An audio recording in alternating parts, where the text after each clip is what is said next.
चढ़िया एक वखरा दर्द जगा के ए चंद मुहर रबदा चढ़िया एक वखरा दर्द जगा के दोवें भैन बिरा पे रोंदे हैं दोवें भैन बिरा पे रोंदे हैं एक दूजे नू गल ला के ए चंद मुहर रबदा। बिस्मिल्लाहिर्रहमानिर्रहीम। अस्सलामुअलैकुम।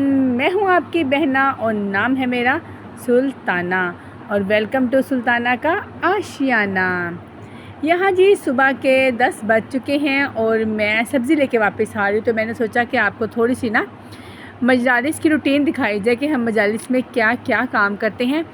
और ये जनाब रात को जो हमारे अज़ादार आते हैं, खैर से उनके साथ उनके निके निके बाल बुलंगड़े भी आते हैं जो कि कुछ रैपर्स गिरा जाते हैं। लेकिन मैं एक तरफ से एज ए माँ होने से कहती हूँ कि बच्चे हैं, बच्चों को कंट्रोल करना मुश्किल होता है। लेकिन काइंडली आप कहीं भी मजालिस में जाएं तो ख़्याल ज़रूर करें कि ना अज़ा खाना है, इसकी सफाई का ख्याल हम नहीं करेंगे तो कौन करेंगे। तो हम जी रात के वक्त सफाई नहीं करवाते, हम फिर सुबह सुबह उठकर ये सारा काम करते हैं और कुछ करवाते हैं, क्योंकि रात के टाइम ज़रा लेट हो जाते हैं और हम थक भी जाते हैं। तो सुबह सुबह ये हमारा सारा काम शुरू होता है कि हम सारे ना ये जो कारपेट इनकी सफाई करवाते हैं। यहाँ जी मैं किचन में आ चुकी हूँ और मैंने आलू बॉयल रखे, क्योंकि आज हम बना रहे हैं आलू के पराठाज और साथ में भिंडी बनाऊँगी। अहमद जनाब उठ चुके हैं और मैंने आलू बॉयल कर लिए हैं और सारा सामान लेके मैं लाउंज में आ गई हूँ। किचन में बहुत ही ज़्यादा गर्मी है, तो यह मुझे लग रही थी बहुत पसीना आया, तो मैंने सोचा कि सारा सामान लेके ना तो लाउंज में बैठती हूँ। यानी 2 हांडियाँ बनाने थे, एक तो पराठे बनाने थे और साथ ही मैंने भिंडी बनानी थी, तो मैंने सोचा कि दोनों का सामान रेडी कर लेती हूँ, तो फिर पराठों के साथ साथ ही ना हम फिर भिंडी भी बना लेंगे। तो जनाब फिर मैं भिंडी कट्टी, वड्डी टमाटर ने फिर कटिया, मैं कहा तुसी भी कट जो पाइन। फिर मैंने प्याज मोटे मोटे काट लिए, तो भिंडी हमारी का सामान रेडी है और लहसुन अदरक भी हमने छील के रख लिए हैं। अब हम बारीक बारीक प्याज जो काट रहे हैं वो हम काट रहे हैं पराठास के लिए, साथ हमने धनिया काट रखा है। अब हम इसमें सिर्फ डालेंगे हरी मिर्चें कूट कर। और आप जब भी मतलब पराठे बनाएं, वैसे मुझे तो आलू के पराठों में प्याज बहुत पसंद है, तो खूब सारा प्याज डाला कर, इससे पराठे बहुत अच्छे बनते हैं। यहाँ पे जी हमने हरी मिर्चें जो है उनको कूटना शुरू कर दिया है, क्योंकि पराठे कोई भी हों उनमें हरी मिर्ची जब डालते हैं तो उनका जो टेस्ट है ना वो दोबाला यानी डबल हो जाता है, यानी बहुत अच्छा रहता है। और यहाँ पे मिर्चें मैंने पहले से धो के रखी थी कि गंदी नहीं है। धनिया भी मैंने धो के रखा हुआ है कि जब तक हम बाकी सामान रेडी करेंगे तो धनिया हमारा सूख जाएगा, उसका बाद पानी खुश्क हो जाएगा। और ये जी अभी मैंने चूँकि मिर्चें बहुत अच्छी तरह से धोई हुई थी, काफ़ी देर से पड़ी, तो पानी बिल्कुल खुश्क है और मैं बहुत अच्छे से इनको ना कुंडी में कूट रही हूँ, ताकि इनसे हमारे जो पराठे हैं वो बहुत ही मज़े के बने। और आज आप लोगों ने क्या क्या बनाया है मुझसे आपने ज़रूर शेयर करना है, और नाश्ते में किस को आलू के पराठे पसंद हैं ये भी बताइएगा। मेरे बच्चों को आलू के पराठे बहुत पसंद है, बल्कि अहमद को तो मूली का पराठा भी बहुत पसंद है, लेकिन अब मूली का सीज़न नहीं था तो मैंने सोचा कि ना आलू के पराठे बनाए जाते हैं। और आज है जी 2 मुहर्रम। हमारी आज की जो डेली रूटीन है मैंने आपको शो करने के एज अ शिया मदर हम अपने जो मुहर्रम के दिन है वो किस तरह से मतलब ये अदा करते हैं, क्योंकि इन दिनों में हमारी रूटीन थोड़ी सी टफ़ हो जाती है। इनमें हमने अपने घर के काम के साथ मोला के काम यानी माँ बारगा के थोड़े से काम होते हैं, बच्चों को साथ से सेट करना होता है, रेडी करना होता है, उनको तैयार करना होता है और मजलिस में जाना होता है, वहाँ पे टाइम स्पेंड करना होता है। तो इसलिए दिन है ना, जैसे रमज़ान के महीना आता है एक अलग सी रूटीन होती है, इस तरह हमारी मुहर्रम में भी ना 10 मुहर्रम तक एक अलग रूटीन होती है और बड़े ही पाक दिन है, बड़े ही आंसुओं से लबरेज दिन है। इन दिनों में ना एक अलग सा ही माहौल बन जाता है और आपका दिल बार बार कर रहा था कि आप ज़िक्र हुसैन सुने और ये दिन बस मौला के नाम होने चाहिए। और यहाँ जी हमारा सारा सामान तैयार था, तो मैं किचन में आ चुकी हूँ। भिंडी का सामान भी रेडी है और एक साइड पे मैंने जनाब वो देगची रख दी है अपनी मिट्टी की हांडी, क्योंकि उसमें लास्ट टाइम मैंने भिंडी बनाई थी तो मेरे बच्चों को बहुत पसंद आई थी। तो वो तो मुझे कहते मम्मा आप सारे काम ना मिट्टी की हांडी में किया करें, मैंने कहा चावल भी बनाया करें। तो मैंने कहा बच्चों चावलों का तो अभी मुझे एक्सपीरियंस नहीं है कि चावल मिट्टी की हांडी में बनते हैं कि नहीं। आप लोग मुझे लाजमी बताइएगा कि मिट्टी की हांडी में हम चावल बना सकते हैं। इवन कि कल मेरी बच्ची कही थी कि मुझे अंडा भी ना आप मिट्टी की हांडी में फ्राई करके दें। मुझे बड़ी हंसी आई, बच्चों को पता नहीं ये लग रहा है या ये वाकई ही है कि जो हम मिट्टी की हांडी में खाना बना लेना उसका टेस्ट ज़्यादा अच्छा है। यहाँ जी हमने भिंडियाँ फ्राई करके रख लिया हैं, साथ साथ मैं पराठे बनाती जा रही हूँ। और मैंने बच्चों को मेहंदी को भी दे दिया है और मूसा को भी मैंने कहा भाई तुसी साथ साथ खाओ, क्योंकि उन्हें भूख लगी हुई थी। तो छोटे बच्चे तो उनके बगैर मिर्चों के पराठे थे और साथ साथ जनाब हम भिंडियाँ पकाते जा रहे हैं ताकि दोनों काम हो जाएं, तो दोपहर की खाने की जो टेंशन होती है ना वो भी ख़त्म हो जाएगी और मैं इजीली बच्चों को रेडी कर लूँगी। क्योंकि बाज़ दफ़ा ऐसे होता है जैसे ही मजलिस जाने लगती हूँ तो बच्चों को भूख लग जाती है कि मम्मा जी खाना दे दें। उस वक्त टाइम हो चुका था तो फिर मुझे बड़ा ही नहीं गुस्सा आता है, इसलिए मैंने आज सोचा कि टाइम से पहले पका के रख देना है ताकि बच्चों को आराम से तैयार करो और ख़ुद भी तैयार हो जाओ। वरना जब आप जल्दी जल्दी लास्ट टाइम पे काम कर रहे होते ना उस वक्त वैसे ही मैं बहुत फिर थक जाती हूँ। पहले ऐसा था कि मजलिस में जाके ना मैंने सीधे बैठ जाना, सलाम भी मैं उठ के बाद में देती थी, यानी मैं इतना थक जाती थी क्योंकि बच्चे बहुत छोटे थे, सारों को गोद में उठाना पड़ता था। तो अब ज़रा थोड़ा सा वक्त के साथ आप अक्लमंद भी हो जाते हैं और कहते हैं ना ज़िंदगी आहिस्ता आहिस्ता आपको जीने का सलीका सिखा ही देती है। और मैंने तो कहीं ये भी पढ़ा है कि जब आप बिल्कुल ठीक तरह से जीना सीख जाते हैं ना तब ज़िंदगी ख़त्म हो जाती है। बातें मेरी आपको बड़ी ही मज़ाहिया लगेंगी पर जिस तन लागे वो तन जाने जनाब। तो ये जिनको लगती है उन्हीं को पता होता है, जब जीने का सलीका आता है तब आपके पास पैसा ख़त्म हो जाता है या सेहत जवाब दे जाती है।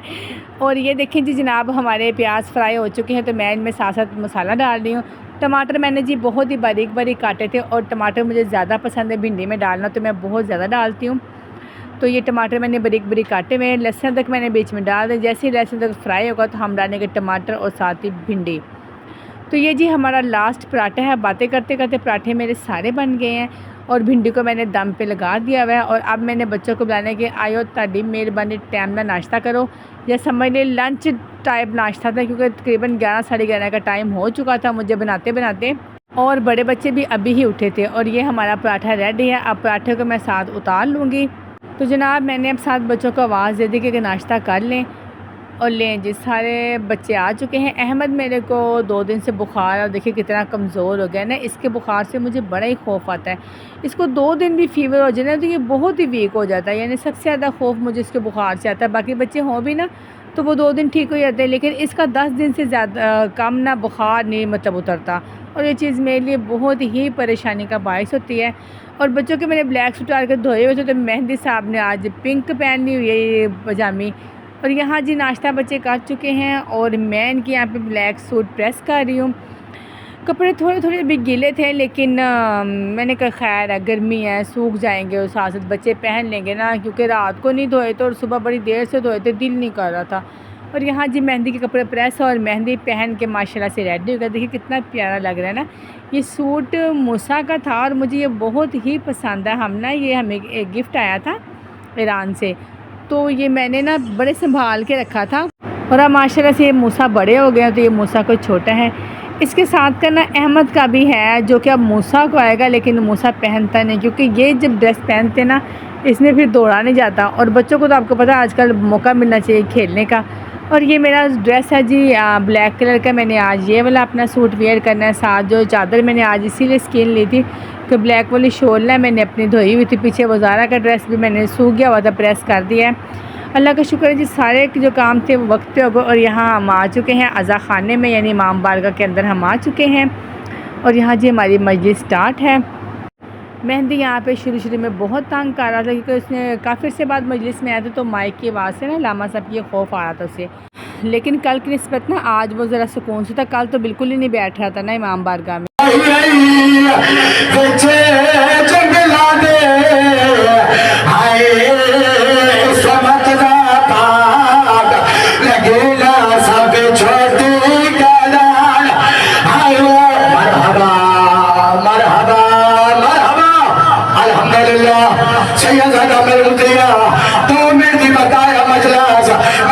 और यहाँ जी मस्जिद से ख़त्म हो चुका है। तो जब मजलिस ख़त्म होती है ना उसके बाद हम फिर सारी जो लेडीज़ पोर्शन इमाम बारगाह ना वहाँ की भी हम सफाई करते हैं, क्योंकि जो ये बड़ी पाक जगह है यहाँ पे सारी ज़ियारात रखी जाती हैं, तो कोशिश होती है कि इसको जल्दी जल्दी साफ़ कर लिया जाए। नहीं जनाब अब यहाँ पे मजालिस से ख़त्म हो रहा है, सब लोग जा चुके। देखें ना कारपेट किस कदर गंदे हो गए। अब ये कारपेट इंशाल्लाह हम कल साफ़ करेंगे। और यहीं से हमारे व्लॉग का भी ख़त्म होता है। मिलते हैं कल इंशाल्लाह नए व्लॉग में किसी नई बात के साथ। करते हैं आज के व्लॉग का इख्तिताम। आपकी प्यारी बहन सुल्ताना का आपको प्यार भरा सलाम।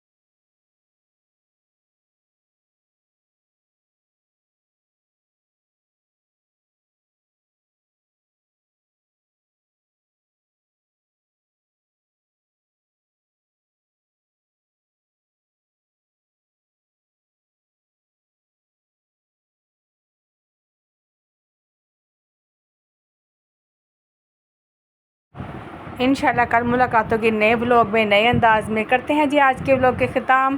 आपकी प्यारी बहन सुल्ताना का आपको प्यार भरा सलाम।